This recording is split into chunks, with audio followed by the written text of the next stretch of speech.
لا حول ولا قوة إلا بالله العلي العظيم بسم الله الرحمن الرحيم الحمد لله الذي هدانا لهذا وما كنا لنهتدي لولا أن هدانا الله لقد جاءت رسل ربنا بالحق صلاة والسلام والتحية والإكرام على سيد أسلم ما في الوجود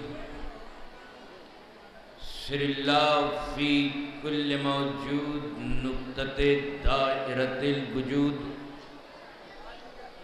صاحب اللواء الحمد والمقام المحمود الخاتم لما سبق والفاتح لمن غلق المعلن الحق بالحق أبي القاسم محمد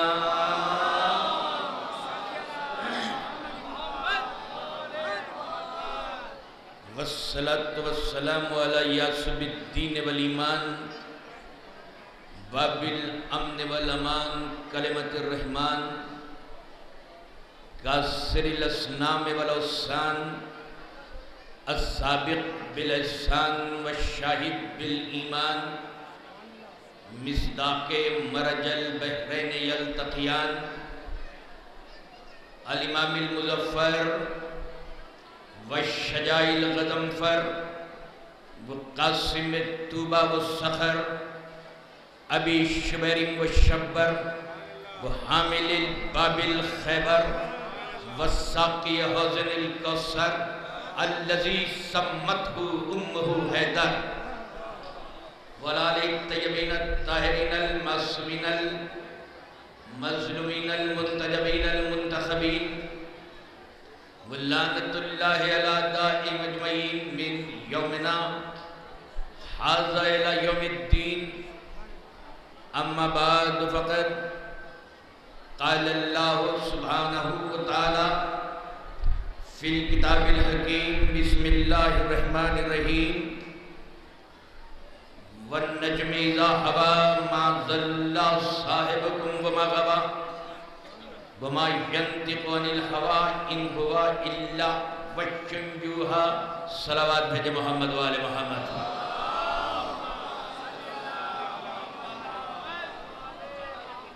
عظمت محمد وآل محمد پر بلند ترین صلوات بھیجیے محمد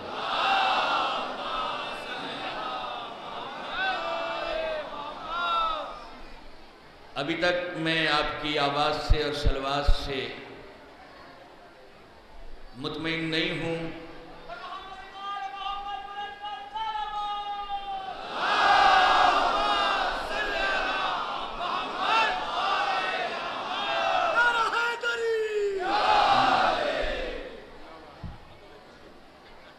عزیزان محترم ارباب دانش صاحبان علم سلطنت ولایت کے شہنشاہ اعظم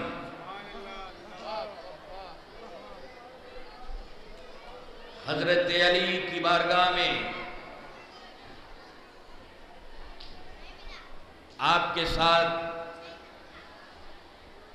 مجھے بھی حاضری کا شرف میسر ہوا ہر برس کوشش کرتے ہیں کہ دہلیز ولایت پر اپنی جبین کو آپ کے ساتھ جھکائیں تھکے ہوئے ذہنوں سے سوتی ہوئی فکروں سے کبھی میرا خطاب نہیں رہتا آپ کے جوش جذبہ ایمانی کا میں شناسا ہوں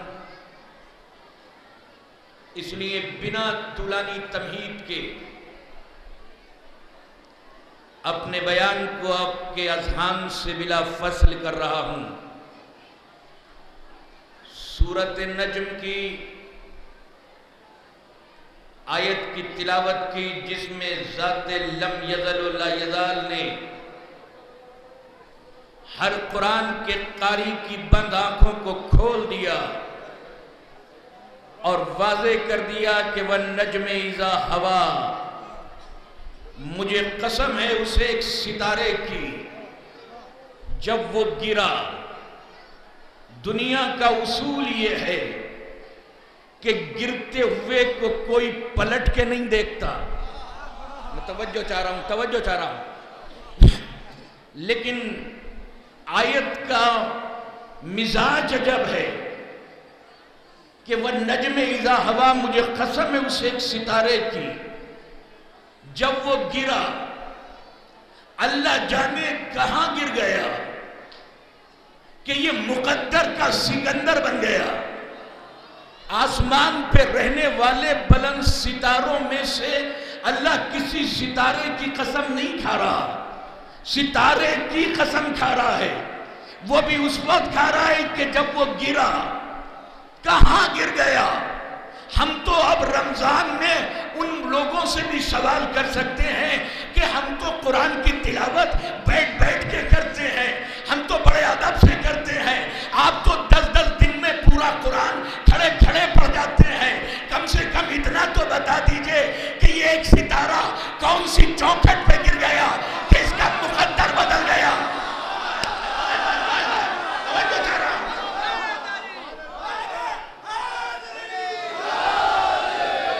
اور ایک ستارے کی اور ایک ستارے کی اللہ نے قسم کھا کے صبح قیامت تک کے لیے فیصلہ کر دیا کہ وہ بلند سریا پر، بلند جگہوں پہ، بلند اسٹیج پر، بلند مسندوں پہ جو بیٹھے ہوئے تھے، اللہ نے ان کا ذکر نہیں کیا۔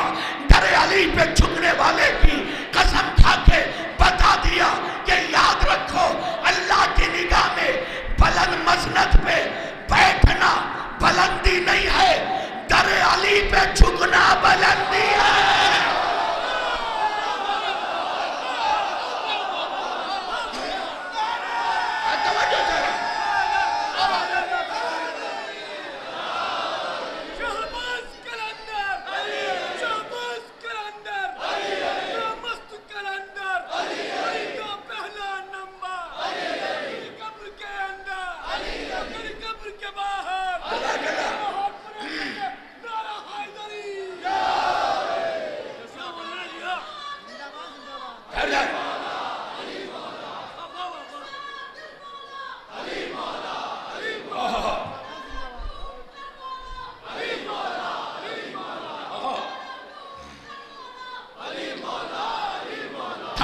تھک کے نہیں، جب علی کے فضائل سنا کرو، میں ہر سال کہہ کے جاتا ہوں کہ جب علی کے فضائل سنا کرو، نہ تھک کر کے نہ شک کر کے۔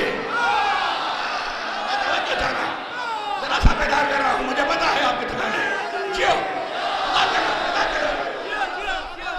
النجم اذا هوى ما ضل صاحبكم وما غوى، مجھے قسم ہے اسے ایک ستارے کی جب وہ گرا۔ آج کے دور میں ہم دلی کی جامع مسجد کی سیڑھیوں سے لے کر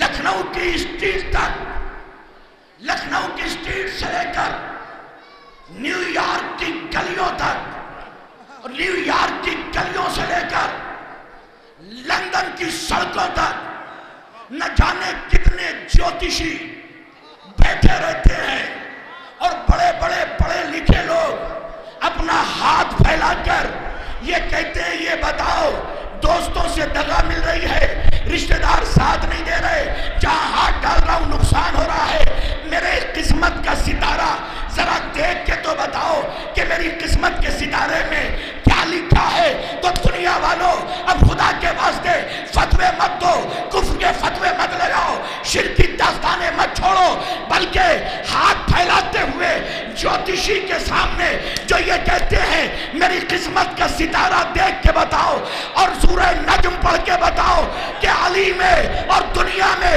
یہ فرق ہے کہ دنیا اپنی قسمتوں کو ستاروں میں تلاش کرتی ہے، ستارے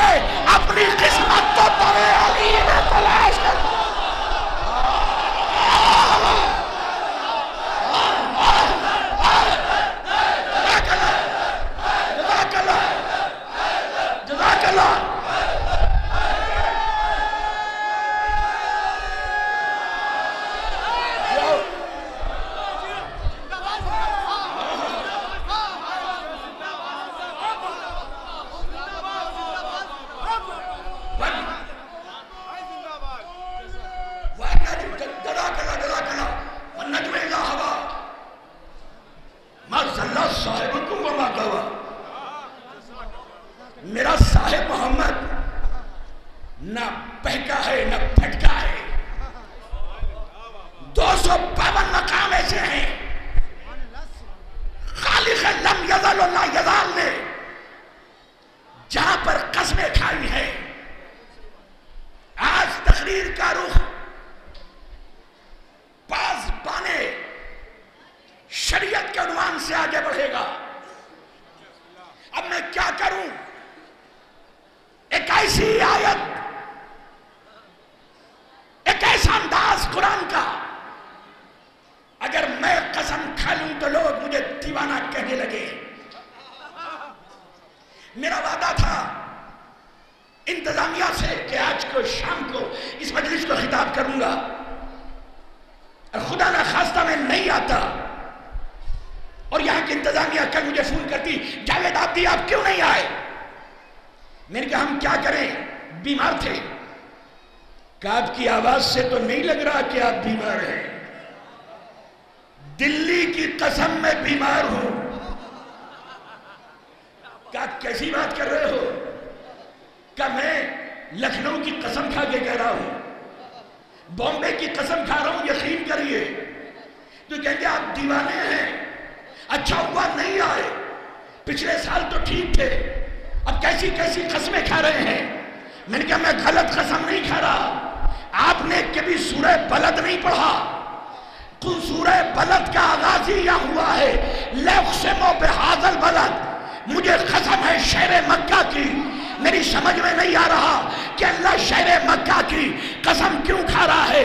مکہ تو جواریوں کا شہر ہے، مکہ تو بھکاریوں کا شہر ہے، مکہ تو چوروں کا شہر ہے، مکہ تو بیٹیوں کو زندہ دفنانے والوں کا شہر ہے، مکہ تو دوستوں کو دھوکہ دے کے ذبح کرنے والوں کا شہر ہے، مکہ تو ستوؤں کے چوروں کا شہر ہے، مکہ تو اونٹیں چرانے والوں کا شہر ہے، مکہ تو بکریاں چرانے والوں کا شہر ہے. اس مکے کی قسم کس لیے کھا رہا ہے؟ ابو جہل کا شہر مکہ ہے، ابو لہب کا شہر مکہ ہے، ایک اور ابو کا شہر مکہ ہے. سارے نام میں ابو کے اس لیے نہیں لے سکتا کیونکہ منبر پاکیزہ جگہ ہے اور رسول کا دشمن نجس ہوتا ہے.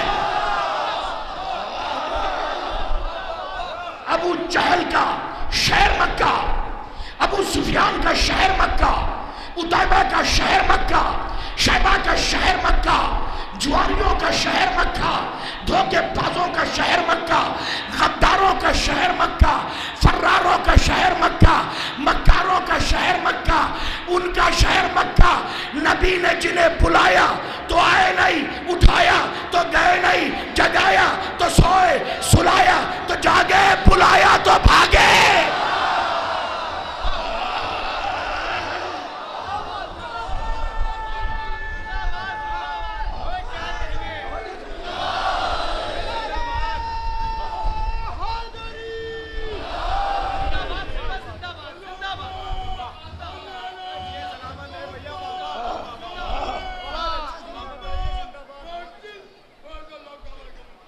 جب پوچھا گیا، دیکھیے تقریر ایک نئے رخ کی طرف بڑھ رہی ہے. 14 صدیوں سے اعتراض ہو رہا ہے ابو طالب کافر، ابو طالب کافر، ابو طالب کافر. اور ہمارے علماء کرام تحریر میں بھی تقریر میں بھی ان کے سوالوں کا ایک ہی جواب دے رہے ہیں. بتاؤ اگر ابو طالب کافر تھے تو محمد کا نکاح کس نے پڑھا؟ میں توجہ تھکے نہیں نہ، میں اتنی خاموشی سے پڑھ کے تھوڑی ادھر جاؤں گا. جزاک اللہ. ابو طالب کافر تھے، ہر سال مجلسوں میں سنتے ہیں. یہاں پر بھی مقرر، خطیب، عالم تحریر میں تقریر میں بات کہتے ہیں نا کہ اگر ابو طالب کافر تھے تو یہ بتاؤ کہ نکاح نبی کا کس نے پڑھا؟ میں بالکل زاویے سے ہٹ کے بات کر رہا ہوں، عام نہج سے ہٹ کے. تھک جاگے ہوئے ذہنوں کو میرا کوئی خطاب نہیں ہے. جو جاگ کے نہ سنے اس کا مقدر، جو کنجوسی کرے وہ اس کا نصیب. جب میں کوئی بخل نہیں کرتا تو کنجوسی آپ کو بھی زیب نہیں دیتی. یہ بتاؤ کہ نبی کا نکاح ابو طالب نے اس وقت پڑھا جب محمد نے بھی کسی کا نکاح نہیں پڑھا. میں توجہ چاہ رہا ہوں. یعنی اس کا مطلب ہے کہ نبی اپنے نکاح کے فوراً بعد یا کل یا 2 دن بعد یا 4 یا 5 دن بعد اگر نبی نکاح پڑھیں گے تو یہ نبی کی سنت نہیں ہوگی. میں توجہ چاہ رہا ہوں. نبی تو پڑھوا رہے ہیں نکاح، یہ نبی کی سنت نہیں ہوگی بلکہ یہ تو ابو طالب کی سنت ہوگی، کیونکہ ابو طالب نکاح پڑھ رہے ہیں. تو اب اگر کوئی نکاح خان نکاح پڑھے اور پھر ابو طالب کو کافر کہے تو اس کا ہاتھ چھڑوڑ کر یا تالی پکڑ کے کہہ تو سکتے ہیں اما کیسے مولانا ہو، کافر کی سنت ادا کر رہے ہو اور نکاح بھی پڑھ رہے ہو.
یعنی نبی آج یا کل یا 1 ہفتے کے بعد نکاح پڑھیں گے تو یہ نبی کی سنت نہیں ہوگی، یہ ابو طالب کی سنت ہوگی. اس کا مطلب ہے کہ نکاح پڑھا ابو طالب نے. نکاح میں پڑھا کیا سب جانتے ہیں، مجھے ذرا سا آگے گانا ہے. نکاح میں پڑھا کیا؟ الحمد للہ الذی جعلنا من ذریۃ ابراہیم. جب نکاح پڑھا ابو طالب نے تو ہمارے نبی کی عمر تھی 25 سال. جب پہلی آیت آئی تو عمر تھی 40 سال. 15 سال کے بعد پہلی آیت آئے گی اور ابو طالب نے نزول قرآن سے 15 برس پہلے الحمدللہ کہا. اللہ نے آواز دی ابو طالب تو نے میرے محمد کے نکاح کا آغاز الحمدللہ سے کیا، ہم اپنے قرآن کی ابتدا الحمدللہ سے کریں گے.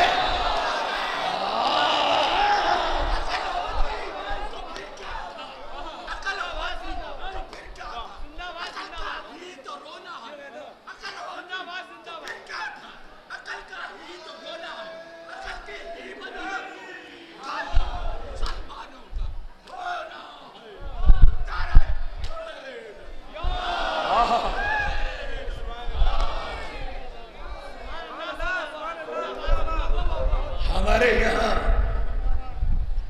وجہ ہی یہ ہے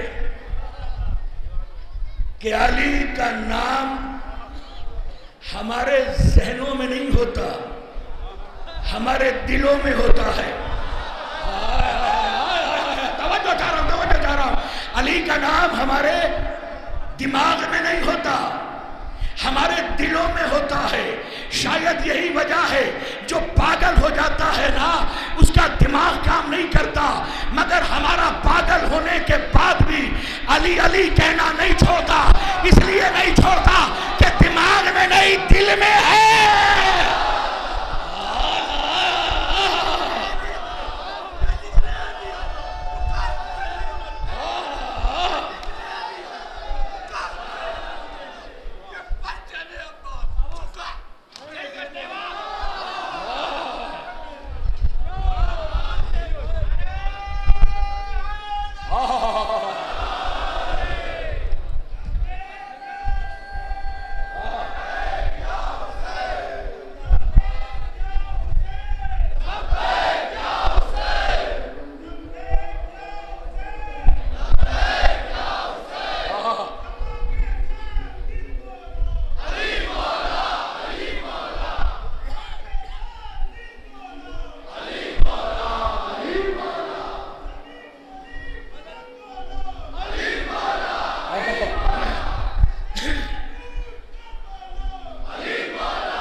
نکاح کا آغاز کیا تو الحمدللہ سے ادھر نکاح کا آغاز ابو طالب نے الحمدللہ سے کیا، اللہ نے قرآن کی ابتدا الحمدللہ سے کی۔ عزیزان محترم، میں کیا کروں، مجھ کافر ابو طالب کی بارگاہ میں آ کے کہتے ہیں، یا ابو طالب، آپ کا یہ بھتیجا ہمارے 360 خداؤں کو برا کہہ رہا ہے، آپ کا بھتیجا ہے کیا؟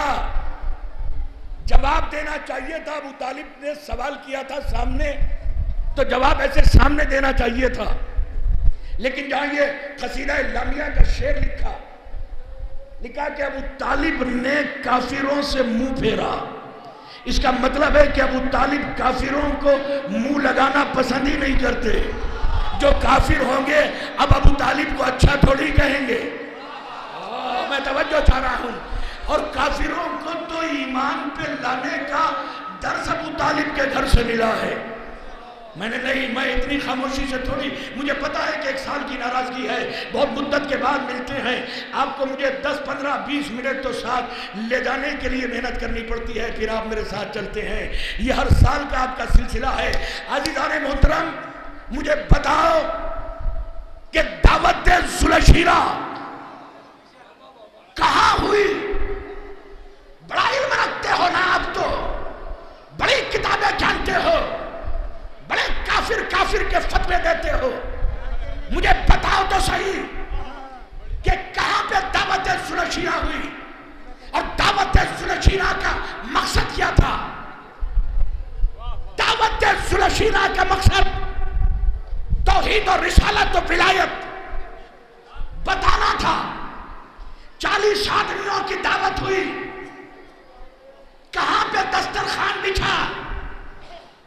دسترخوان بچھا ابو طالب کے گھر، بچھنا چاہیے تھا کعبے میں، نا کیونکہ لا الہ الا اللہ محمد الرسول اللہ یہاں پہ نبی درس دینے والے تھے، توحید پڑھانے والے تھے، رسالت سمجھانے والے تھے، بہترین وینیو، بہترین جگہ حضرت ابو طالب کا گھر نہیں، خانہ کعبہ ہوتا، سارے کافر آتے، توحید کا درس ہوتا، لا الہ الا اللہ کی باتیں ہوتی، قرآن کی آیتیں ہوتی، کعبے کی عظمت ہوتی، رسالت کی بات ہوتی، طہارت کا ذکر ہوتا، وصیت نصیحتیں ہوتی۔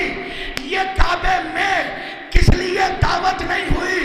اے طہا، اے یاسین، اے مزمل، اے مدثر، اے مبشر، اے علم اول، اے وجہ اول، اے عبادت اول، اے طہارت اول، اے قلب اول، اے سجود اول، اے سجود اول، اے نصب اول، اے رسالت اول۔ میں آپ کی بارگاہ میں بھیکاری بن کے پوچھ رہا ہوں، یہ خانہ کعبہ میں تبلیغ کیوں نہیں ہو رہی؟ دعوت کیوں نہیں ہو رہی؟ کیسے ہو؟ یہاں لات بھی ہے، یہاں منات بھی ہے، یہاں حبل بھی ہے، 360 بت رکھے ہیں۔ جہاں بت رکھے ہوتے ہیں وہاں پہ توحید کی بات نہیں ہوتی۔ اور اب مجھے بتاؤ بے غیرت مسلمانوں، کعبے کا طواف کر کے اپنے کفر کا اعلان کرنے والوں، کعبے میں تو بت تھے، ابو طالب کے گھر میں بت نہیں تھے۔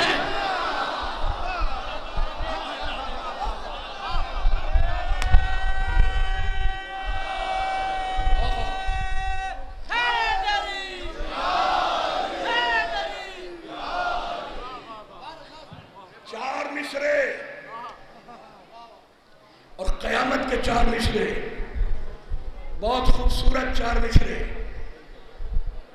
کل عظمت و صفات جسے کردگار دے، کل عظمت و مولا آپ کی بارگاہ میں آپ کے ولایت کے سمندر میں گوتے لگانے والے موالیوں کی خدمت میں سال بھر کا بہترین تحفہ اللہ جانے 4 مصرے کس دیوانے نے کہے۔ کل عظمت و صفات جسے کردگار دے، موت و حیات پر بھی جسے اختیار دے، اور ہم نے سنا نہیں کسی کافر کے لال کو اور بیٹی نبی دے اور خدا ذوالفقار دے۔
کافر آ کے پوچھتے ہیں اے ابو طالب یہ تمہارا بھتیجا کیا ہے؟ قصیدہ لامیہ جبین مصطفیٰ کو چوم کر حضرت ابو طالب نے کہا، اس کے بارے میں پوچھتے ہو تو سنو، حکیم رشید عادل غیر طائش یوالی الہن لیسا عنہ بغافل۔ یہ میرا محمد حکیم ہے، پوری توجہ، یہ میرا محمد حکیم ہے۔ ابھی 15 برس کے بعد آیتیں نازل ہوں گی، اور حضرت ابو طالب نے محمد کو حکیم کہا، حکیم کہا، حکیم لقب دیا پیغمبر کو حکیم۔ کس نے؟ ابو طالب نے۔ قرآن کے 15 برس پہلے، نازل ہونے کے 15 برس پہلے اللہ نے محمد کو دیا ہوا لقب اتنا پسند کیا کہ سورۃ جمعہ میں یہی لقب پلٹا کے بھیج دیا، یسبح للہ ما فی السماوات وما فی الارض الملک القدوس العزیز الحکیم هو الذی بعث فی الامیین رسولا منهم یتلو علیہم آیاتہ ویزکیہم ویعلمہم الکتاب والحکمہ۔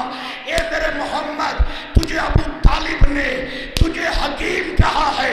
میں 8ویں دن جمعے کے اس سورے میں اس لیے بھیج رہا ہوں کہ تاکہ ان نسیانوں، اسیانوں، ہزیان رکھنے والے مسلمانوں کو ہر 8ویں دن احسان ابو طالب یاد دلایا جا سکے کہ اللہ نے محمد کو حکیم بعد میں کہا، ابو طالب نے پہلے کہا۔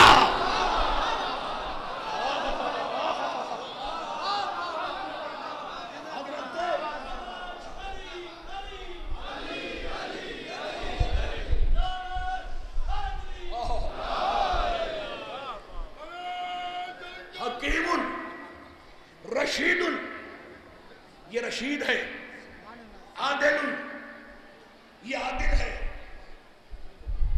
غیر و طائشی، میرا محمد تیش میں آنے والا نہیں ہے۔ تیش غصے کی دو قسمیں، پوری توجہ، غصہ اس کی دو شاخیں، ایک جلال ایک تیش۔ جلال میں اور تیش میں ٹیکنیکلی فرق ہے۔ جلال ہمیشہ باطل پہ آتا ہے، تیش ہمیشہ کمزور پہ آتا ہے۔ میں پھر بتا رہا ہوں، میں مطمئن نہیں ہوا، میں کبھی یہ نہیں کہتا کہ آپ نہیں سمجھ پائے، میں ہمیشہ یہ کہتا ہوں کہ قصور میرا ہے، میں اپنے موضوع کو واضح نہیں کر پایا۔ تیش اور جلال، غصے کی دو قسمیں، ایک جلال ایک تیش۔ جلال ہمیشہ باطل پہ آتا ہے، تیش ہمیشہ کمزور پہ آتا ہے۔ غصے کی بہترین قسم جلال، غصے کی بدترین شکل تیش۔ میرے 14 معصومین میں سے کسی ایک کو دکھا دو کہ کہیں پہ کسی معصوم کو تیش آیا ہو، تو اس منبر کی بلندی سے اعلان کر رہا ہوں، ایمان بدل دوں گا۔ جہاں بھی آیا جلال آیا، اور کسی یقین نہیں آتا تو دوسروں کے اسی بار جمعے کے خطبے کو جا کے سن لینا، کان لگا کے۔ مسجد میں مولوی صاحب کہتے ملیں گے، اما ان کے تیش کا کیا کہنا، وہ بار بار مدینے کی گلیوں میں غصے میں تلوار نکال لیتے تھے۔ اب کون بتائے کہ تلوار مدینے میں نکالنے کی چیز نہیں، خیبر میں جلانے کی چیز۔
شریعت موضوع ہے حضرت ابو طالب۔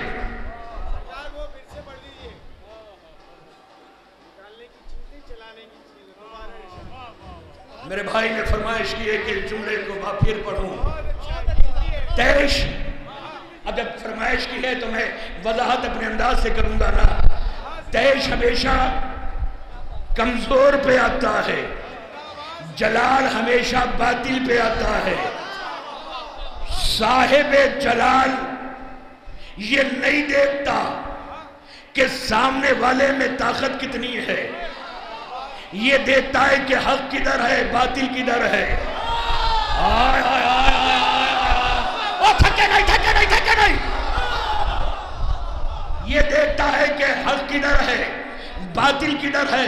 میں قربان ہو جاؤں اتنے بہترین سامعین پہ، آپ کو کوئی جنگ یاد نہیں آئی کہ ایک جنگ ہے خندق، اس میں کل کفر اپنے گھوڑے کو ایڑ لگا کر خیمہ رسول پہ پہنچا، بہت بڑا سا بھالا لے کر اس نے بھالا خیمہ رسول پہ مار کر کہا کہ یا رسول اللہ بھیجو ان میں سے کون میرے مقابلے میں آئے گا، آؤ میرے ہاتھ سے مرو، میں تمہیں جنت میں بھیجوں، آؤ مجھے مارو اور غازی کہلاؤ۔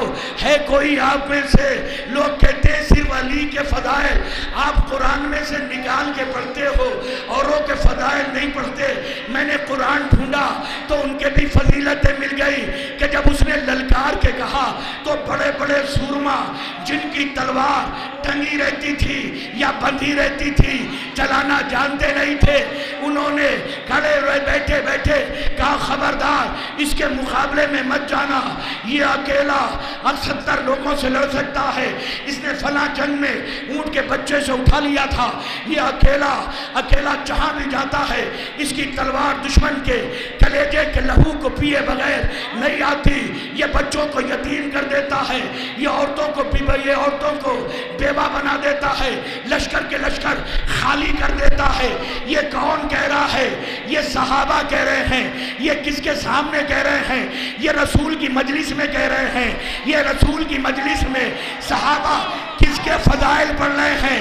کل کفر کے فضائل پڑھ رہے ہیں کہ اے اپنے دماغوں کو سعودی عرب کی بے غیرت تجاروں میں گروی رکھنے والے بے غیرت مسلمانوں، اب بھی تمہاری سمجھ میں نہیں آتا؟ اگر رسول کی مجلس میں صحابہ کرام کل کفر کی فضائل پڑھیں تو کچھ نہیں ہوتا، میں حسین کی مجلس میں کل ایمان کا قصیدہ پکڑوں تو چہرہ اتر جاتا۔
مجھے پتا ہے سب نعرے لگائیں گے انشاءاللہ، پہلے میرا جملہ ختم ہونے دیجئے عزیزان محترم کہ جلال ہمیشہ جلال ہمیشہ باطل پہ آتا ہے،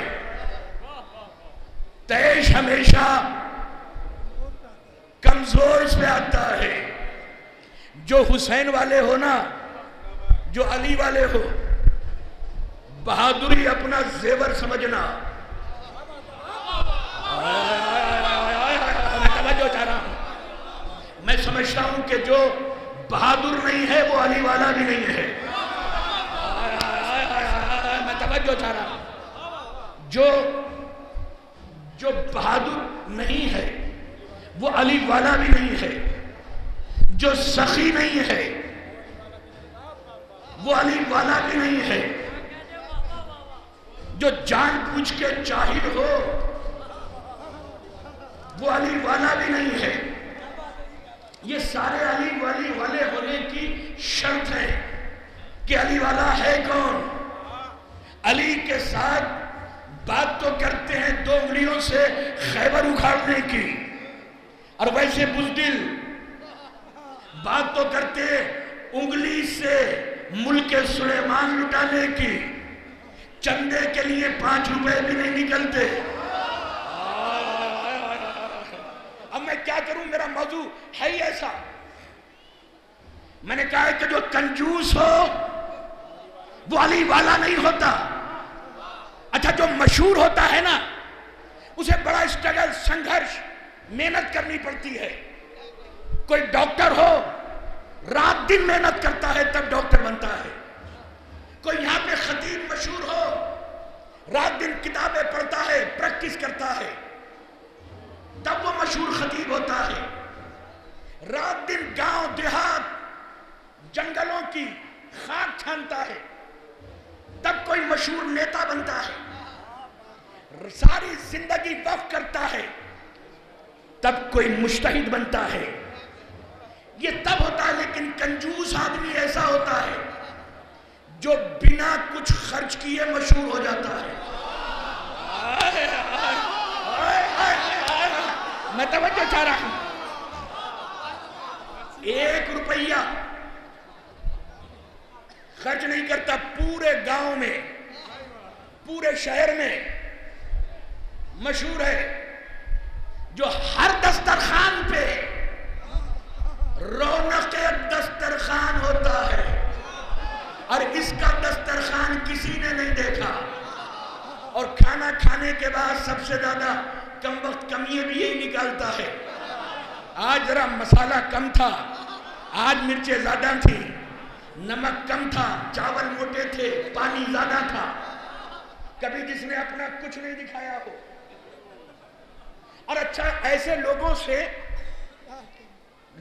میں آپ مجھے جانے کے بعد بھی یاد کریں گے جہاں پہ میں آپ کی فکروں کو لے جا رہا ہوں. گھر جا کر بھی ایسے لوگوں سے لوگ کھیلتے ہیں کھلونا سمجھ کر.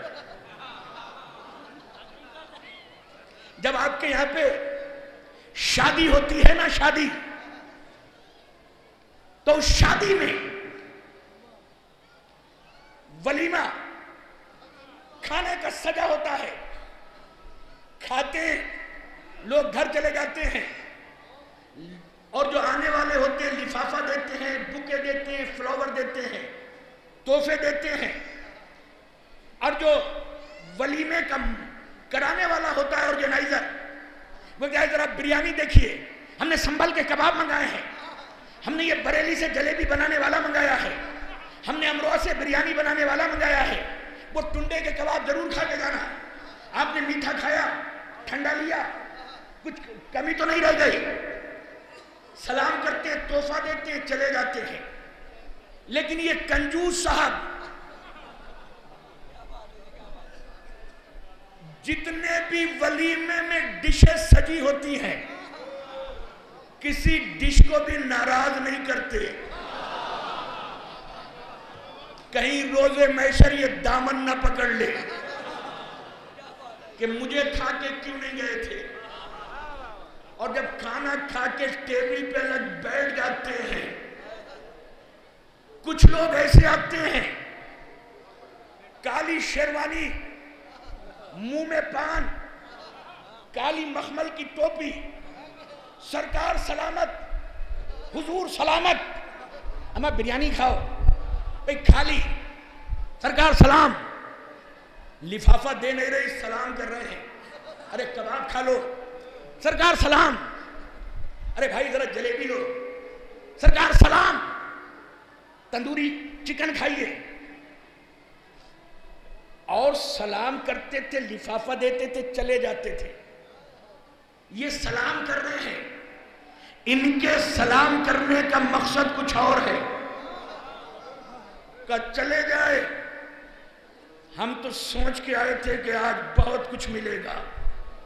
تو لوگ جو مذاق کرتے ہیں، وہ جو کنجوس آدمی سفید رنگ کا سفاری سوٹ پہنے کباب پہ کباب کھا رہا ہے، جاؤ اس سے جا کر لو۔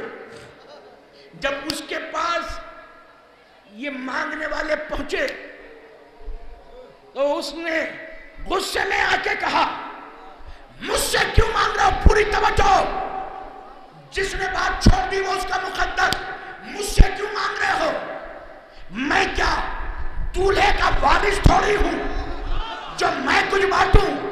پتا چلا کنجوس آدمی نے بھی بات اچھی کہی، ولیمے میں تقسیم وہ کرتا ہے جو دولہے کا وارث ہوتا ہے۔ وہ دیوبند سے لے کر ندوے تک کے علماء سر پہ قرآن رکھ کے بتاؤ کہ جب محمد کا ولیمہ ہو رہا تھا تو غریبوں کو خیرات کون بانٹ رہا تھا؟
نہیں عزیزان محترم، میرا دل سیر نہیں ہوا. میں کیا کروں؟ 85 میں جب میں پہلی بار پاکستان گیا تھا تو اسی شعر کو علامہ عرفان حیدر عابدی صاحب نے پڑھا تھا, اور 84 میں جب گیا تھا تو لاہور میں محسن نقوی صاحب نے پڑھا تھا. یہ شعر استاد قمر جلالوی کا ہے. عزیزان محترم, کیا وجہ تھی کہ یہ استاد قمر جلالوی نے, میں سمجھتا ہوں کہ اشرے پڑھتے رہے, خطاب کرتے رہے, گھنٹوں تقریر کرتے رہے, مگر ان دو مصروں کا جواب کوئی لا نہیں سکتا. زمین و آسمان ہل جاتے ہیں, کتابیں فیل ہو جاتی ہیں, کتابیں پڑھنے کو دل نہیں کرتا.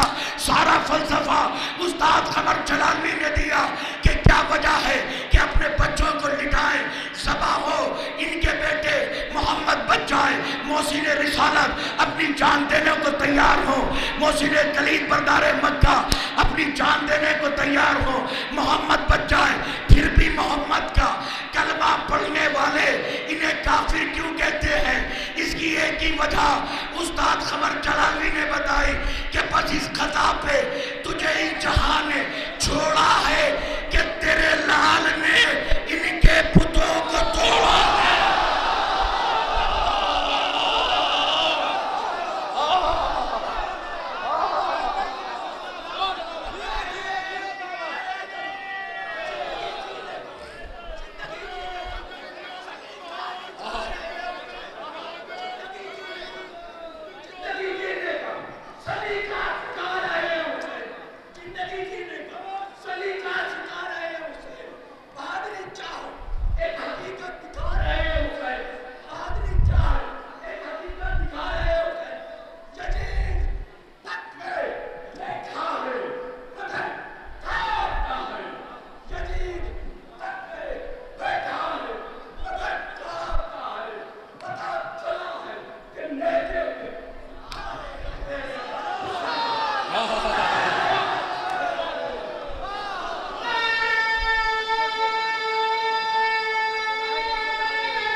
قرآن قرآن کی آیتیں بنتی ہیں، جس کے قدموں کی آہٹ شریعت بنتی ہے، جس کے لبوں کی جنبش قرآن کی صورتوں کو اذن نزول عطا کرتی ہے، وہ محمد آج اسے کتا کس لیے کہہ رہا ہے؟ کیا اس کی وجہ یہ ہے؟ میں کتے کا معیار بتا رہا ہوں کہ محمد کی پاکیزہ نگاہوں میں کتا کون ہے، تاریخ کے پنے آپ کے سامنے ہے۔ یہ صرف حملہ کرنے نہیں آیا، معصوم کے دروازے پر غلط نیت سے آیا ہے۔ جو بھی کسی معصوم کے آستانے پر حملہ کرنے آئے وہ کتا ہے۔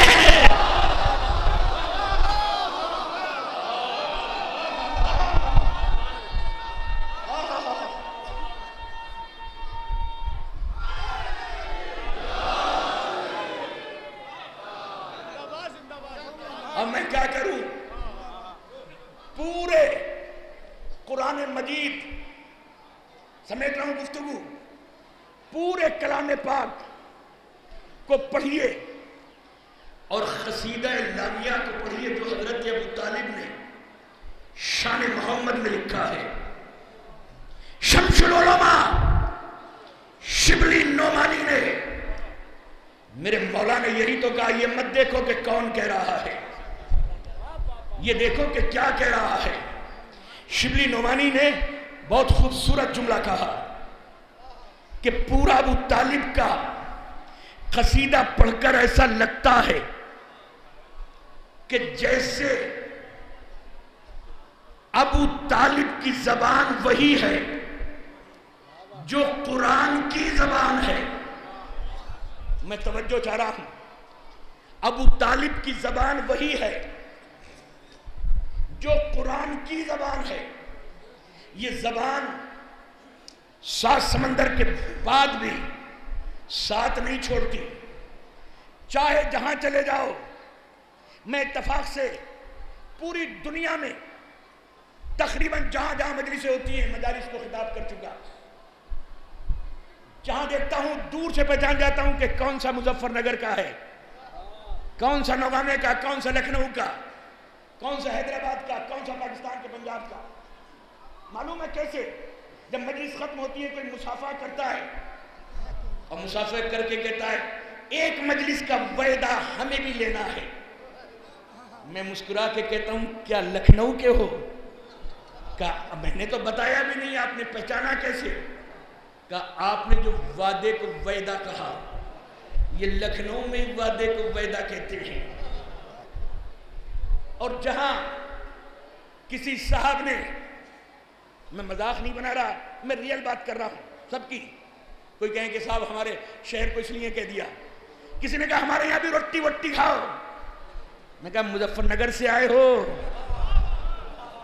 کہا میں تو لاس اینجلس میں رہتا ہوں امریکہ میں، آپ نے کیسے پہچانا؟ کہ جہاں کسی ناؤن پر تجدید لگے سمجھ لو کہ مظفر نگر کے رہنے والے ہیں بھائی، اور جہاں کسی نے واہ کیا نا ہمارے نوگامہ والوں نے، ہم بھی وہاں جامع تھے۔ خدا کی قسم میں لاس اینجلس میں مجلس کو خطاب کر کے بیٹھا، ایک کان میں ایک بزرگ نے مجھ سے کہا ہم بھی تو تمہارے پلگھن کے نیچے بیٹھا تھے۔ میں نے کہا یہ کہاں کے رہنے والے ہو؟ کہ آپ بتاؤ۔ میں نے کہا نوگامہ کے۔ کہا کیا وہی آتی ہے؟ میں کہا نہیں، یہ وہاں جہاں کر دیا، یہ نوگامہ کے۔ تو بہرحال آدمی کتنی ہی سرحدوں کے پار چلا جائے، سمندروں کو عبور کر لے، مگر اپنی مادری زبان نہیں بھولتا۔ کہاں بیٹھے ہیں؟ شبلی نعمانی نے بہت بڑا جملہ کہا تھا کہ ابو طالب کے قصیدے کی زبان وہی ہے جو قرآن کی زبان ہے۔ شبلی تجھے سلام ہے، مرتے مرتے مر گیا، مگر ابو طالب کے لیے بہت بڑا جملہ کہہ کے گیا کہ قرآن کی زبان وہی ہے جو ابو طالب کی زبان ہے۔ اس کا مطلب یہ ہوا جہاں کا قرآن ہے وہاں کے ابو طالب ہے.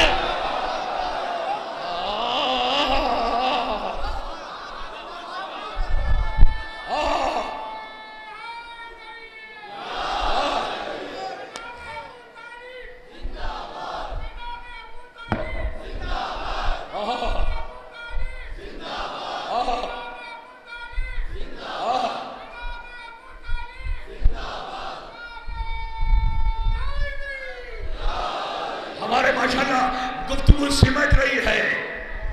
آپ نعرہ لگا رہے ہیں تو ہاتھ اٹھا اٹھا کے نعرہ لگا رہے ہیں. میں کیا کروں، اپنے ہوں یا پرائے ہوں، اس پہ بھی اعتراض کرتے ہیں کہ بھائی ابھی تک تو بیٹھے بیٹھے نعرہ لگاتے تھے، اب یہ ہاتھ اٹھا کے نعرہ لگانے کا بدعت کا سلسلہ کہاں سے شروع کر دیا. میں نے کہا یہ ہاتھ اٹھا کے نعرہ لگانا علی کا بدعت نہیں ہے، اصل سیرت رسول یہی ہے.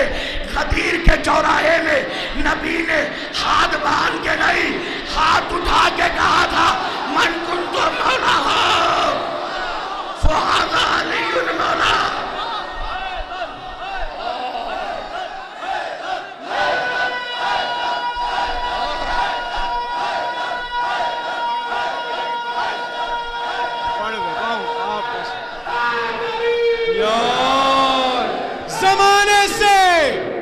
زمانے سے علی والوں کی سلطانی نہیں جاتی، زمانے سے علی والوں کی سلطانی نہیں جاتی، اور اسی باعث منافق کی پریشانی نہیں جاتی. اور علی کے دشمنوں کی عاقبت پہچان لو محسن، یہ مرتے ہیں تو ان کی شکل پہچانی. مل کے نعرہ حیدری.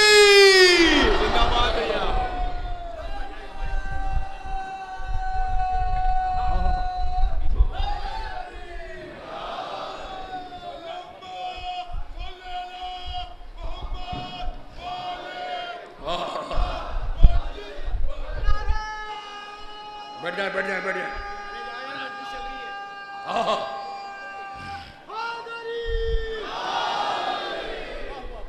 اس لیے عزیزان محترم آپ سے گزارش بھی کر رہا ہوں، یہ ولایت کے سلطان کا دربار ہے، اس کو صاف رکھا کرو. آنکھ میں میل ہو، یہاں کی سڑکوں میں میل نہیں ہونا چاہیے. آج میں جا رہا تھا مجلس پڑھنے کے بعد، کل مصروف تھا، لیکن کل میں نے آج رات کا اسٹے اس لیے کیا ہے کہ کل انشاءاللہ 10 بجے علی کے آستانے پہ جھاڑو لگاؤں گا اور یہاں پر پونچھا لگائیں گے. آپ حضرات سے بھی گزارش ہے کہ آپ حضرات بھی پونچھا لگائیں اور منت مانا کریں کہ مولا آپ کے دربار میں اگلے سال 3 دن تک پونچھا لگاؤں گا، میرے دشمنوں کو نیست و نابود کر دو. میں توجہ چاہ رہا ہوں، میرا یہ بگڑا کام بنا دو، یہ منتیں مانگا کرو. انشاءاللہ مجھے یقین ہے کہ داد و دہش کے شہنشاہ اعظم کسی کا خالی دامن جانے نہیں دیں گے. جس نے زمین والوں کو نہیں، عرش والوں کے بھی بگڑے ہوئے مقدر کو سنوارا، اسے علی کہتے ہیں. اور ہم ہاتھ اٹھا کے اسی لیے ان کے آستانے سے بھیک مانگتے ہیں، کیونکہ علی کا نام لینا عبادت ہے، اور ہماری شریعت میں ہاتھ باندھ کے عبادت کرنا حرام ہے.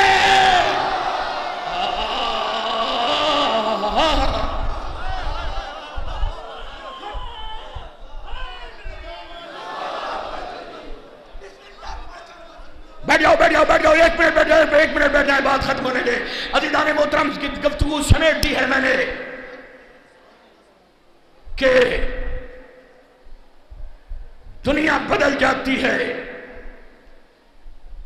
علاقے بدل جاتے ہیں، مگر نہیں بدلتی تو زبان نہیں بدلتی.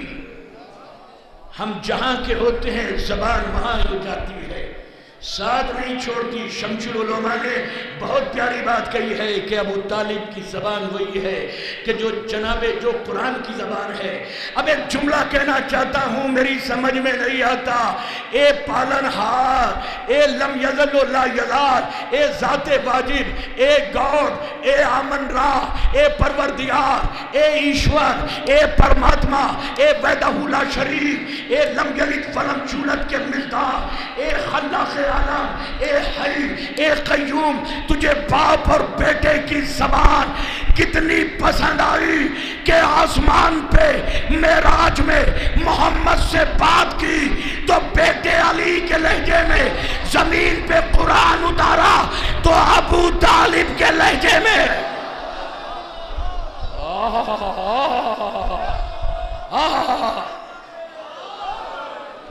چھ مصرے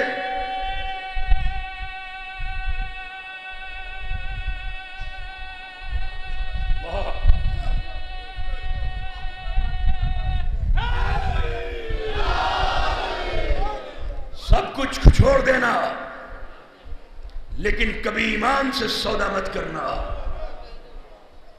سب کچھ بھول جانا۔ علی کی چوکھٹ پہ جھکنے والوں، کسی اور کی چوکھٹ پہ مت جھکنا۔ ہم نے ایسے بھی بے غیرت دیکھے ہیں، ہم نے ایسے بھی بے شرم دیکھے ہیں جو علی کے آستانے پر دل سے نہیں جھکتا، وہ لنگوروں کے دروازے پہ جھومتا ہوا نظر آتا ہے۔ توجہ چاہ رہا ہوں، توجہ چاہ رہا ہوں۔ یہ ان کے ڈی این اے میں کمی ہے، یہ ان کے لہو میں کمی ہے۔ جو علی کے دروازے پہ جھک جاتا ہے اسے کہاں کوئی دوسرا آستانہ اچھا لگتا ہے۔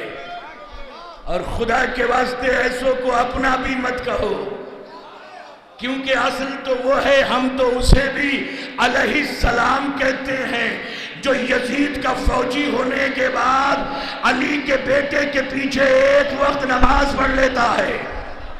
میں توجہ چاہ رہا ہوں، ہم تو اسے بھی حرکو علیہ السلام کہتے ہیں۔ اس لیے یہ دولت، یہ حکومت، یہ سلطنت، یہ وزارت، یہ آپ کی جوتیوں کے نیچے ہے۔ اگر آپ کے سر پہ ولایت کا شہنشاہی تاج ہے، کتنے خوش نصیب ہو کہ تم نے اس علی کا دامن پکڑا ہے جو صرف زمین کے اوپر نہیں بلکہ قبر کے اندر بھی تمہارا مشکل کشا ہے۔ اور ہم تو یہ کہتے ہیں کہ ہم مریں گے تو علی علی کہہ کے، اور جب قبر میں ہم علی کو دیکھیں گے پھر جیئیں گے، علی کو دیکھ کے خوشی میں پھر مر جائیں گے۔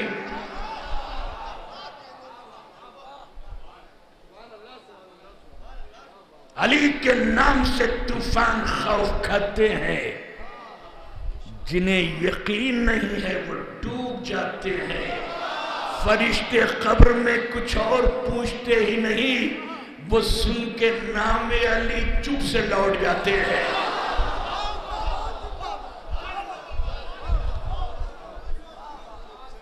جس کا بیٹا بولے تو نہج البلاغہ بن جائے، اسے ابو طالب کہتے ہیں۔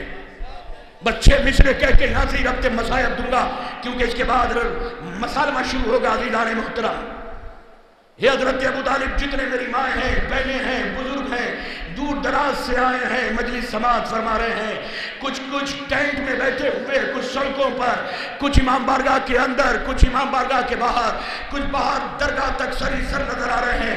میں ان کی خدمت میں بھی یہ 6 مصرے بڑے خوبصورت کسی شاعر کے عزیزان محترم ابو طالب خراج عقیدت جاتے جاتے پیش کر رہے ہیں، اپنے بہنوں کی طرف سے، اپنے نوجوانوں کی طرف سے، اپنے ماؤں کی طرف سے، اپنے بزرگوں کی جانب سے، کہ تیرے ایمان پہ خود تیری ہی سیرت ہے گواہ۔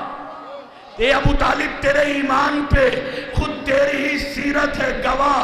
تیری زوجہ تیرے بچے، تیری اطرت ہے گواہ، ایک طرف احمد مرسل کی رسالت ہے گواہ، 12 معصوم اماموں کی امامت ہے گواہ، علی کی شجاعت ہے گواہ، حسن کا خلق ہے گواہ، حسین کی شہادت ہے گواہ، سجاد کے سجدے ہیں گواہ، باقر کا علم ہے گواہ، صادق کی صداقت ہے گواہ، رضا کی رضا ہے گواہ، تقی کا تقوی ہے گواہ، نقی کی طہارت ہے گواہ، عسکری کی ہیبت ہے گواہ، آخری کی غیبت ہے گواہ، تیرے ایمان پہ خود تیری ہی سیرت ہے گواہ، تیری زوجہ، تیرے بچے، تیری اطرت ہے گواہ، ایک طرف احمد مرسل کی رسالت ہے گواہ، 12 معصوم اماموں کی امامت ہے گواہ، کوئی شے دنیا میں پھر صاحب ایمان نہیں، اور تو جو کافر ہے تو پھر کوئی مسلمان۔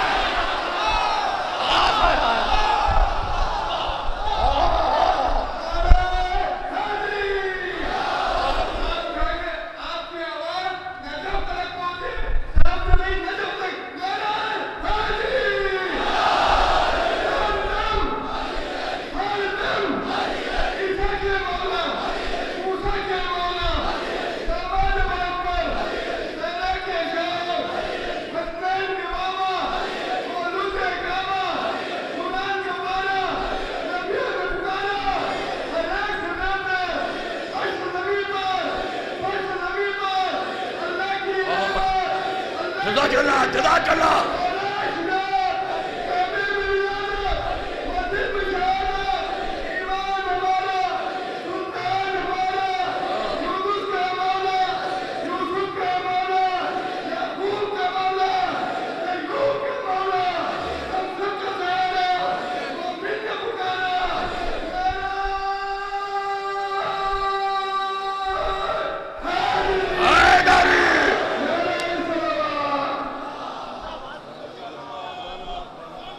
اسی لیے عزیزان محترم،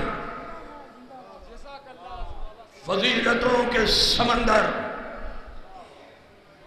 کے شناور ہیں آپ، لیکن جب تک دل کو سکون نہیں ملتا، جب تک آنکھوں سے اشک نہ جاری ہو جائے، ہمارے خطیب، ہمارے علماء، ہمارے ذاکرین جب کبھی بھی ربط مصائب دیتے ہیں حضرت ابو طالب کے مصائب سے، تو ایک جملہ کہتے ہیں کہ نماز تو پڑھی گئی اللہ کی، کلمہ پڑھا گیا محمد کا، مگر بے ردا ہو گئی ابو طالب کی بیٹیاں، کانوں سے گوہر چھینے ابو طالب کی پوتی سکینہ کے۔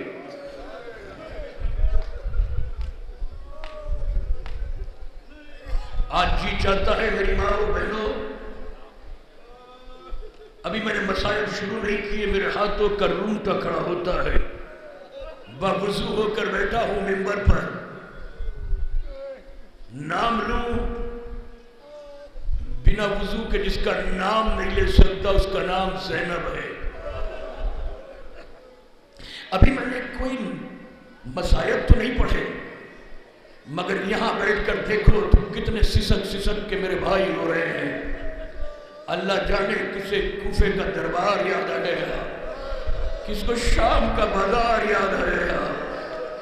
عزادارو، جناب زینب جب عام کنیزوں کو قرآن کا درس دیتی تھی، بابا کے دور حکومت میں کوفے کے اندر 700 عورتوں کو قرآن پڑھاتی تھی، تو ان 700 عورتوں میں جناب زینب کی ایک کنیز تھی، اس کنیز کا نام ہند تھا۔ ہند کو جب قرآن پڑھا چکی علی کی بیٹی، تو ہاتھ جوڑ کے ہند نے جناب زینب سے کہا، بی بی آپ نے مجھ جیسی جاہلہ کو قرآن سکھایا ہے، آپ نے درس قرآن دیا ہے مجھ جیسی جاہلہ کو، میں ہند ہوں، میرے دل کی تمنا ہے جو بار بار کلیجے سے نکل کے زبان پہ آ رہی ہے، کیا دل کی تمنا ہے، کا ایک آرزو ہے کہ جب میری شادی ہو جائے اور میں بیاہ کے اپنے گھر جاؤں تو ایک مرتبہ علی کی بیٹی کے یہ نورانی قدم میرے غریب خانے پہ ضرور آئیں۔ علی کی بیٹی نے کہا اے ہند ہم تیرے گھر آئیں گے تو مگر تو ہمیں پہچان نہ سکے گی۔ جناب زینب نے جیسے ہی کہا کہ تو ہمیں پہچان نہ سکے گی، ہند نے ماتم کر کے کہا بی بی اس دن موت نہ آ جائے، اس دن زمین نہ پھٹ پڑے، اس دن آسمان میرے اوپر نہ گر پڑے، جس دن عباس کی بہن میرے گھر پہ آئے اور محمد کی ماں میرے گھر پہ آئے اور میں پہچاننے سے انکار کر دوں، کہ میں تیرے گھر آؤں گی مگر تو پہچان نہ سکے گی۔ یہ سننے کے بعد 18 بھائیوں کی بہن زینب نے ہند کے سامنے کھڑی ہوئی، کھڑی ہونے کے بعد 7 مرتبہ آگے بڑھی اور 7 مرتبہ پیچھے ہٹنے کے بعد کہا اے ہند غور سے میرے قدموں کے چلنے کے انداز کو اپنے ذہن میں رکھ لے، جب میں تیرے دربار میں آؤں تو سمجھ لینا 18 بھائیوں کی لاوارث بہن زینب تیرے دربار میں، بھرے دربار میں لاچار ہوگا اغیاروں کی بھیڑ میں۔ او ماتم کرتے رہنا عزادارو، میرے لیے بھی دعا مانگنا عزادارو۔ حسین کے بابا کا دربار ہے، حسین کی بہن کا ماتم ہے۔ جزاک اللہ جزاک اللہ۔ اپنے اپنے گھر جانا، رو رو کے دعائیں مانگنا، ہم تیرے گھر آئیں گے مگر تو ہمیں پہچان نہ سکے گی۔ عزادارو 28 رجب کو، یہ 36 ہجری کی بات ہے، 28 رجب کو نانا کا مدینہ چھوڑا، 2 محرم کو کربلا پہنچے، 4 محرم کو فرات کے کنارے سے خیام حسینی عباس جیسے سخی نے اٹھا لیے، 7 محرم سے ساقی کوثر کے چھوٹے چھوٹے بچوں پہ پانی بند ہو گیا، شب عاشور ایک رات طلب کر کے مانگی، 10 محرم کو رونے کے لیے کافی ہے، 10 محرم کو زہرا کا بھرا گھر لٹ گیا۔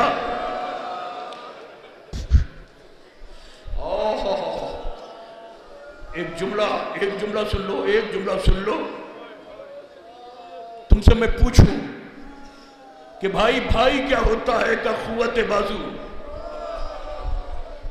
حسین کے قوت بازو نے اپنے بھائی کے لیے اپنے بازو کٹا دیے، کلیجے کا لہو پورے دامن میں حسین کے چپکا ہوا تھا۔ عزادارو چہرے پر رباب کے 6 مہینے کے بچے کا لہو لے کر جام شہادت پینے والا بطول کا پیاسا سید بیٹا کربل کے بن میں، عزادارو 11 محرم کو 36 گھوڑوں کے پامال ہو کر جناب زینب سے رخصت، جناب زینب پامال شدہ لاشوں سے رخصت ہوئی، گلے میں 32 برس کے عباس کا سر گھوڑے کی گردن میں بندھا ہوا، کربلا سے لے کر شام کے بازار تک عباس کا سر زینب کے ہم سفر رہا، بغیر چادر کے 1400 میل کا فاصلہ طے کرنے والی 18 بھائیوں کی لاوارث بہن زینب 72 گھنٹے شام کے دربار میں شرابیوں کے ہجوم میں بغیر چادر کے تماچے کھاتی ہوئی سکینہ، خون بہتا ہوا لہو۔ عزادارو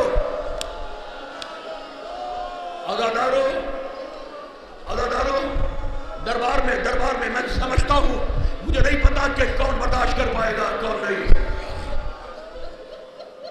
دربار میں داخل ہوئے بڑے اطمینان سے آنسو روک کر سننا، آوازیں روک کر میں کوئی بخل نہیں کروں گا مصائب میں. تمہاری بچیاں سلامت رہیں, تمہاری بیٹیاں سلامت رہیں. جن باپ کے بیٹیاں ہونا ان سے پوچھنا کہ باپ اور بیٹی کا رشتہ خالق نے کتنا محترم اور کتنا نازک بنایا ہے.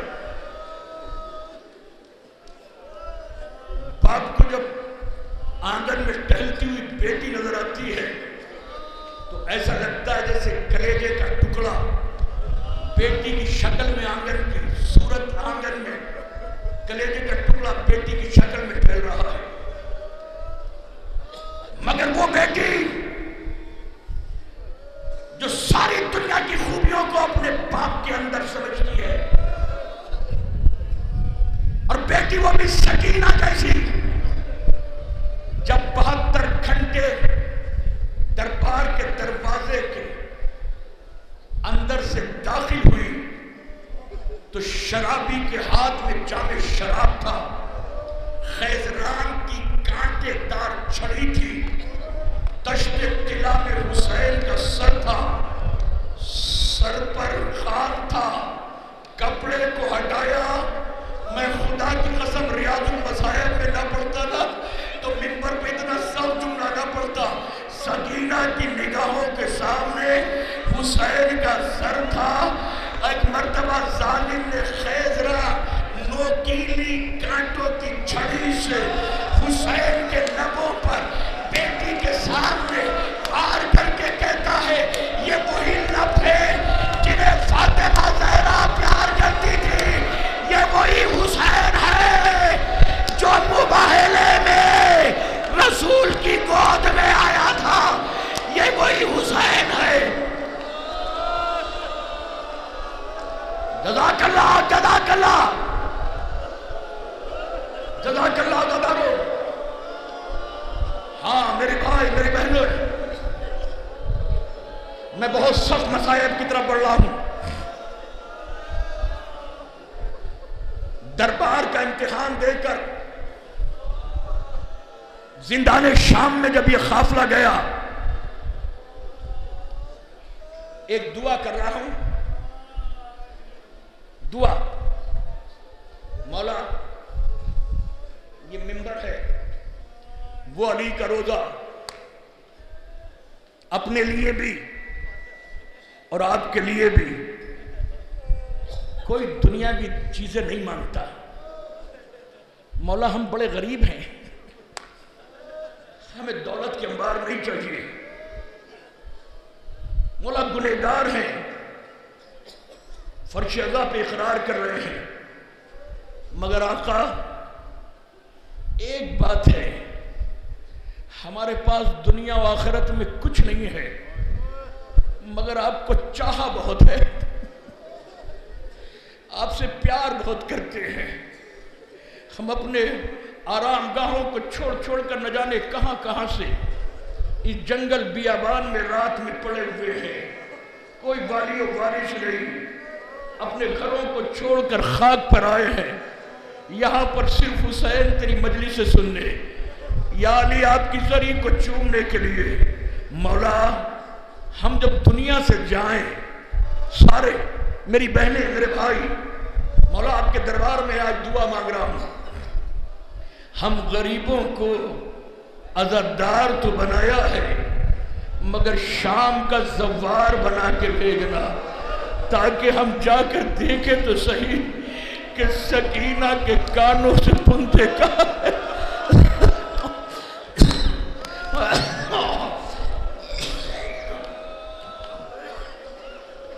ہم دیکھنا چاہتے ہیں. میرے پیر لرز رہے ہیں, مولا گواہ ہے, میں منبر پہ بیٹھا ہوں, میرے قدموں میں جان نہیں ہے جو میں منظر شام کا آپ کو پیش کر رہا ہوں. جب میں شام گیا نا, مولا گواہ ہے, باوضو ہوں, مجلس میں ہوں, بی بی زینب کے روزے میں گیا, زیارت کی, دعا مانگی, نماز پڑھی, کیونکہ مقتل کچھ نہ کچھ مصائب کی کتاب پڑھتا رہتا تھا, علماء سے سنتا رہتا تھا. لیکن جب سکینہ کے دربار میں پہنچا، سکینہ کے روزے میں پہنچا یہ گنہگار، خدا کی قسم مولا علی آپ جانتے ہیں میرے دل کو، میرے قدم آگے بڑھتے تھے، پہلا قدم پھر پیچھے ہٹ کے پیچھے چلا جاتا تھا، پھر آگے بڑھتا تھا، پھر پیچھے ہٹ جاتا تھا، پھر آگے بڑھتا تھا، پھر پیچھے۔ آپ کہیں گے جاوید آبدی ہماری تو زندگی کی آخری خواہش ہی ہوتی ہے کہ سکینہ کے دربار میں حاضری دے دے۔ آپ یہ قدم آگے بڑھ کے آپ کے قدم پیچھے کیوں نہیں ہٹتی، پیچھے کیوں ہٹ جاتے تھے؟ معلوم ہے کیوں؟ کن کے مصائب کی کتابیں پڑھی تھی، بچپن سے رویا رلایا تھا۔ جب میں نے سکینہ کے دربار میں قبر میں کے قریب پہنچا تو مجھے پتا تھا کہ سکینہ کی قبر وہی ہے جہاں سکینہ قید خانے میں جیل کی سلاخوں کے پیچھے ہر شام کھڑی ہوتی تھی، کان سے لہو بہتے تھے۔ میں پیچھے اس لیے ہٹ جاتا تھا کہ کہیں میرے قدم اس جگہ نہ پڑ جائے جہاں سکینہ کے کانوں کا لہو بہتا تھا، جہاں سجاد ارے عاشور کے بعد سجدے کر کے ہتھکڑی پہن کر نماز شب پڑھتے تھے۔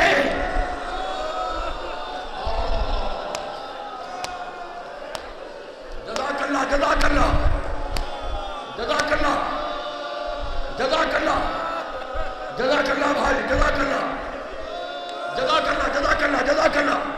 پرسہ دے لیجئے، پرسہ دے لیجئے میرے بھائی۔ بھائی اس قید خانے میں بس میں نے جس مصائب پڑھنے کے لیے اتنی دیر زحمت دی ہے بس وہ پڑھ رہا ہوں عزیزارو۔ اس قید خانے میں جس میں سکینہ کی تربت ہے، جب 40 دن ہو گئے، اس محل کی ملکہ معلوم ہے کون ہے؟ جناب زینب کی کنیز ہند، جسے جناب زینب قرآن پڑھاتی تھی۔ مقدر نے اس کی شادی معاویہ کے بیٹے یزید سے ایسی کرا دی جیسے آسیہ کی شادی فرعون سے ہوئی تھی۔ جب 40 دن ہو گئے تو ہند نے اپنے شوہر یزید کو اٹھا کے کہا، اے یزید اتنا بتا دے تو نے کنہیں قید میں ڈالا ہے، مجھے اتنا بتا دے کہ جب سے وہ قیدی آئے ہیں نا مجھے رات کو نیند نہیں آتی، میں نے اتنے مقدس قیدی نہیں دیکھے۔ یزید جیسا ظالم کہتا ہے تو نے کیا دیکھا؟ کہ جب روزانہ جب سورج چھپنے والا ہوتا ہے، کبھی میں زندان شام سے گزرتی ہوئی نا تو جیل کی سلاخوں کے پیچھے ایک چھوٹی سی 4 سال کی بچی ہے جس کا دامن ماتم کرنا آدھا دارو ورنہ آپ جانے، آپ کا مقدر جانے، جس کا دامن میں آگ لگی ہوئی ہے، جس کے کانوں سے خون بہتا رہتا ہے، جس کے چہرے پہ تماچوں کے نشان ہے۔ جب قرآن کی تلاوت کرتی ہے نا تو آسمان پہ اڑتے ہوئے پرندے ہوا میں معلق ہو جاتے ہیں۔ یہ بتا دے کون ہے یہ؟ یزید کہتا ہے میری نیند کیوں خراب کرتی ہے؟ صبح جا کے خود جا کے قیدیوں سے مل لینا۔ رات کی تاریکی ختم ہوئی، سپیدی صبح نمودار ہوئی، فجر کا ستارہ نکلا، سونے چاندی سے سجی ہوئی ایک کرسی کو ہند نے اپنی 70 کنیزوں کو دیا، جا کے کہا جاؤ قید خانے میں رکھو، میں ان بیویوں سے ملنا چاہتی ہوں جو قید خانے میں ہے۔ میرے سید سجاد اس واقعے کے بعد معلوم ہے 40 برس حیات رہے۔ جب کسی نے میرے عابد میوار سے پوچھا سجاد آپ کو سب سے زیادہ اذیت کہاں پہنچی ہے تو آپ نے کربلا کا نام نہیں لیا، آپ نے کوفے کا نام نہیں لیا، امامہ اتارا، ماتم کر کے کہا شام اشام اشام۔ جب شام میں پوچھا اتنا بتا دو کہ آپ کو شام میں اذیت کب پہنچی؟ کہ جب میری پھوپھی نے اپنے رسی بندے ہاتھ میرے ہتھکڑی پہ رکھ کے جب سونے چاندی سے سجی ہوئی کرسی کو دیکھ کے کہا اے سید سجاد آج ہم غریبوں سے کون ملنے آ رہا ہے؟ کیا پھوپھی اماں جسے آپ قرآن پڑھاتی تھی وہ کیا اس وقت ملکہ ہے، ملنے آ رہی ہے؟ اے سجاد میرے سر پہ چادر نہیں ہے، میرے چادر لا دے، مجھے چادر لا دے میرے سر پہ۔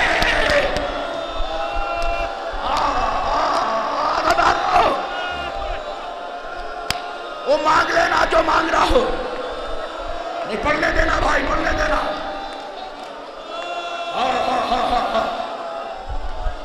مانگ لینا عزادارو، مانگ لینا میرے لیے بھی۔ میں اتنی محنت کر رہا ہوں، آپ سے بھی صلہ مانگ رہا ہوں۔ جب دل پہ چوٹ رکھ کے کسی بھی عزادار یا کسی ماں یا بہن کے آنسو نکلے تو میرے لیے بھی خاص دعا کرنا۔ میں بھی تمہارے لیے دعا کر رہا ہوں، کیونکہ جس تڑپ کے آپ رو رہے ہو نا، روزانہ ایسی مجلس نہیں ہوتی، روزانہ ایسے رویا نہیں جاتا۔ ایسے آنسو جب ہی نکلتے ہیں جب کوئی بی بی جنت البقیع کی قبر چھوڑ کر کسی کونے میں بیٹھ کر ہائے زینب، ہائے سکینہ، ہائے سجاد، ہائے علی اکبر،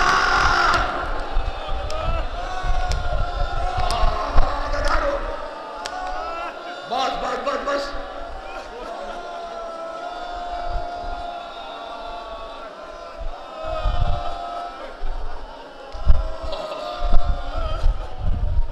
بس دو لمحے عزادارو۔ ہتھ کڑی والے ہاتھ پر رسی بندے ہاتھ جناب زینب نے رکھ کے کہا سجاد کون ملنے آ رہا ہے آج ہم سے؟ پھوپھی اماں، پھوپھی اماں جو آپ کی کنیز تھی نا، کوفے میں آج وہ ملنے آ رہی ہے۔ عزادارو، عزادارو جناب زینب نے کہا سجاد جب میں کبھی اسے قرآن پڑھاتی تھی نا، سن لو میری بہنوں، بہت بڑا درس ہے تبلیغ تمہارے لیے بھی، جب میں اسے قرآن پڑھاتی تھی نا تو قرآن پہ ہاتھ رکھ کے قسم کھاتی تھی کہ اگر زینب کی کنیز ہے تو ایک ہاتھ قرآن پر، ایک زینب کے سر پہ رکھ کے قسم کھا کہ جب تک زندہ ہے بغیر چادر کے نامحرموں کے درمیان تو نہیں جائے گی۔ وہ کہتی تھی میں مر جاؤں گی مگر بے ردا کے نامحرموں کے پاس نہیں جاؤں گی۔ آج جسے میں نے پردہ سکھایا تھا، وہ میں نے جسے پردے کا سلیقہ سکھایا، آج میرے سر پہ چادر نہیں ہے، وہ ملنے آ رہی ہے، وہ میرے سر پہ چادر نہیں ہے۔ اے سید سجا، اے عابد بیمار، کہیں سے چادر لا دے۔ مرزا دبیر نے کہا کہ ادھر کنیز، ادھر پھوپھی بھتیجے میں بات ہو رہی تھی، ادھر سے 70 کنیزوں کے چھرمٹ میں ہند چلی۔ مرزا دبیر کہتے ہیں قید خانے میں تلاطم ہے کہ ہند آتی ہے، دختر فاطمہ غیرت سے موئی جاتی ہے۔ ارے آسماں دور زمین تن کدھر جاؤں میں، بیویوں مل کے دعا مانگو۔ جزاک اللہ، قیامت کی مجلس ہو رہی ہے، قیامت آ رہی ہے۔ عزادارو رو لو شام کے پیاسوں کو، رو لو کربلا کے اسیروں کو۔ عزادارو، عزادارو، عزادارو، عزادارو، 70 کنیزوں کے چھرمٹ میں جناب ہند داخلے قید خانہ ہوئی۔ اب سن لو بس 2 منٹ، میرا کلیجہ پھٹا جا رہا ہے۔ اللہ جانے کس کو مجلس اگلے سال پڑھنا نصیب ہو، کس کو سننا نصیب ہو۔ نہ جانے کتنے لوگ جو پچھلے سال یہاں بیٹھے ہوئے تھے یا جہاں ممبر پہ پڑھ رہے تھے، کتنے نام تو مجھے یاد ہے، آج زیر گور آج دفن ہو چکے۔ مجھے نہیں پتا کس کے مقدر میں رونا آخری مجلس ہے کس کے مقدر میں پھر رونا ہو، یا جملہ کہوں کس کی مجلس پڑھی جائے اور کون مجلس پڑھے، مجھے نہیں پتا عزادارو، مگر رونا ایسے جیسے زینب چاہتی ہے، رونا ایسے جیسے جناب فضہ چاہتی ہیں۔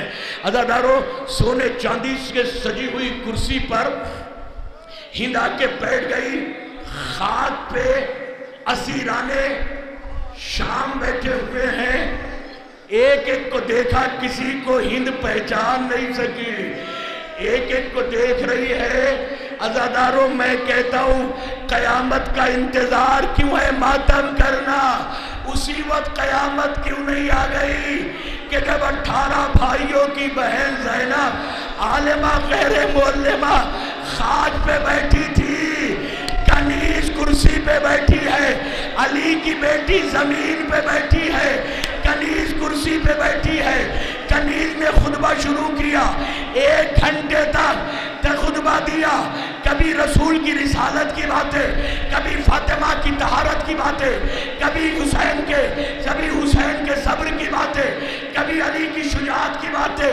جب 1 گھنٹے تک خطبہ دے چکی تو کرسی پہ بیٹھی ہوئی ہند کی نگاہ زینب کے اریاں سر پہ پڑی، زینب کو دیکھ کے کہا، اے بی بی یہ بتاؤ کہ تم کون ہو؟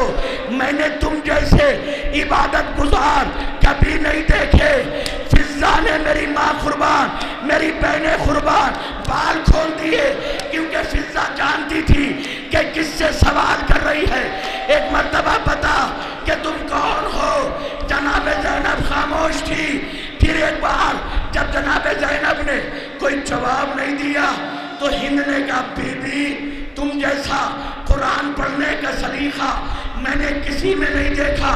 بی بی میں تمہیں قسم دیتی ہوں اس قرآن کی اور قرآن کے جس محمد کے قلب پہ نازل ہوا اس کی اکلوتی بیٹی فاطمہ کے صبر کا واسطہ، جیسے ہی فاطمہ کا نام سنا بی بی نے کہا، میرا نام زینب۔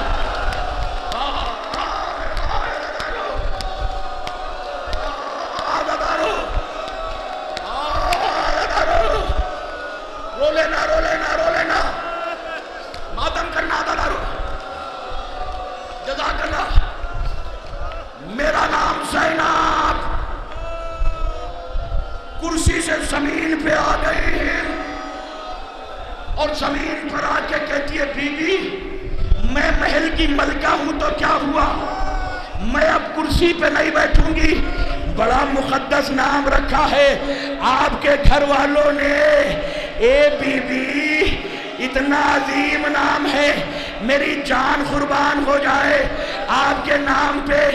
نام تو بتا دیا، کہاں کی رہنے والی ہو؟ کہا میرا نام زینب، میرا وطن مدینہ۔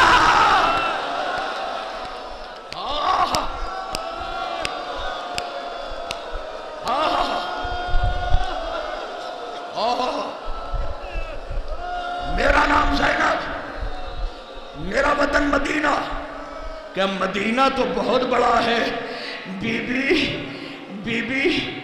بی ہاتھ جوڑ کے کہتی ہوئی ہند کہتی ہے، جناب زینب سے اپنا نام زینب بتاتی ہو تو وطن مدینہ نہ بتاؤ، وطن مدینہ بتاتی ہو تو نام زینب نہ بتاؤ۔ کہ نہیں، میرا نام زینب ہے، میرا وطن مدینہ ہے۔ کہ مدینے میں کس محلے کی رہنے والی ہو؟ کہ میرے محلے کا نام محلہ بنی ہاشم ہے۔ کہ محلہ بنی ہاشم میں کس گھر کی رہنے والی ہو؟ کہ جب سورج مشرق سے نکلتا ہے تو نبی کے روزے کی پرچھائی میرے گھر پہ پڑتی ہے۔ جیسے ہی نام سنا ہند نے بال کھول دیے، آواز دی، کیا زینب لٹ گئی؟